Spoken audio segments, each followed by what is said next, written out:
রব্বুল আলামিন মুত্তাকিদের গুণাবলী উল্লেখ করতে গিয়ে বলেন, আলিফ লাম মিম যালিকাল কিতাবু লা রাইবা ফীহি হুদাল লিল মুত্তাকিন আল্লাযীনা ইউমিনুনা বিল গায়ব ওয়া ইউকিমুনাস সালাহ ওয়া মিম্মা রাযাকনাহুম ইউনফিকুন।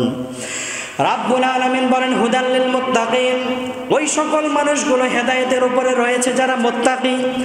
এরপরে আল্লাহ রাব্বুল আলামিন বলেন মুত্তাকি কারা? আল্লাযীনা ইউমিনুনা বিল গায়ব, যারা গায়বের প্রতি বিশ্বাস স্থাপন করে, ওয়া ইউকিমুনাস সালাহ, যারা নামাজ আদায় করে, ওয়া মিম্মা রাযাকনাহুম ইউনফিকুন, আমি তাদেরকে যে রিজিক দিয়েছি, অর্থ সম্পদ দিয়েছি, সেই সম্পদ থেকে তারা ব্যয় করে। সুবহানাল্লাহ। আল্লাহ পাক কি বললেন? ওয়া ইউকিমুনাস সালাহ। আচ্ছা, এই যে নামাজ আদায় করা, এটা কি নফল বিষয় নাকি? বলেন, ফরজ বিষয় না? আপনি যদি নামাজ আদায় না করেন, ফরজ লঙ্ঘন হলো না? আবার আল্লাহ পাক ওইখানেই ওয়াও দিয়ে, হরফে আতফ দিয়ে বোঝাচ্ছেন, ওয়া মিম্মা রাযাকনাহুম ইউনফিকুন। ও বান্দা, যদি প্রকৃত ইমানদার আর মুত্তাকি হতে চাও, আমি যে অর্থ দিয়েছি ওই অর্থ থেকে আবার একটু দান করো।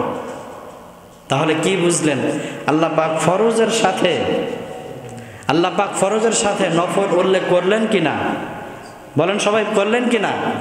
তাফসিরে কুরতুবিতে এসেছে, আল্লাহ পাক রব্বুল আলামিনের রাসূল আল্লাহ হাবিব সাল্লাল্লাহু আলাইহি ওয়াসাল্লাম উনি বলছেন যে নফল কাজগুলো করা, দান সাদাকা হতে পারে, নফল নামাজ হতে পারে, যত ধরনের নফল বিষয় আছে তাফসিরে কুরতুবিতে এসেছে, এইটা একজন মুমিন, প্রকৃত মুমিন হওয়ার আলামত। সুবহানাল্লাহ। আপনি প্রকৃত মুমিন কিনা, ইমানদার কিনা, এইটা যদি বুঝতে চান তাহলে চিন্তা করে দেখেন যে আপনি নফলের প্রতি কতটুকু মনোযোগী। তার কারণ একজন মানুষ যদি নফল না ছাড়ে, ওই মানুষ কি সুন্নত ছাড়বে? বলে। আবার যদি সুন্নত না ছাড়ে, তাহলে মনে হয় ফরজ ছেড়ে দেবে।